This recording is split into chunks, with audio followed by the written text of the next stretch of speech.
So today we're diving into this really beautiful, simple idea I found in a Romanian parenting vlog. And honestly, it could totally change how you think about money.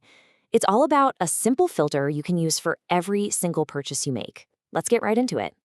It all kicks off with this one single question. I mean, think about it. Money is always moving, right? We spend it on stuff we need, stuff we want, and let's be real, a lot of stuff we just buy on a whim. But what's actually left once that money is gone?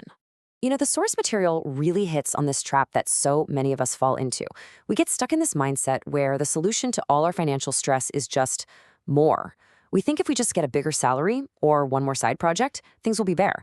But what happens? Our income grows, and so do our expenses. Our expectations get bigger, our standards get higher, and that pressure, it never really goes away. It just kind of changes its clothes. And this is the big aha moment the author had. That constant race for more is absolutely exhausting. The real game changer came when the focus wasn't on earning more, but on spending smarter. It's about taking a hard look at where your money is actually going and asking yourself, what's bringing me real, lasting value, and what's just, a habit? Okay, so this new way of thinking leads us to the core of this whole idea. It's this incredibly simple two-word filter that can change everything. For every purchase, you ask, is this going to be a story or is it going to be a regret? The whole idea is that every single thing you buy has what you could call an emotional afterlife. It doesn't just vanish. Nope. It leaves a trace in our lives, and that trace always takes one of two forms. So let's break that down. A story expense, that's a purchase that actually adds to the narrative of your life. It creates a memory, it has real meaning. Think about a family trip or a book that completely changed how you see the world. But then you've got the regret expense. That's the stuff we buy out of impulse or because we feel pressured. It's the clothes that hang in the closet with the tag still on, or that gadget that ends up forgotten in a drawer, just taking up space. All right, so the difference is pretty clear, right? But how do we actually, do it? How do we choose more of those stories and way fewer of those regrets?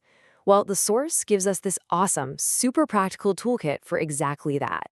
So here's the 4-step filter, and it is beautifully simple. First up, before you buy anything, just ask yourself this. Will I even remember this fondly in a year from now?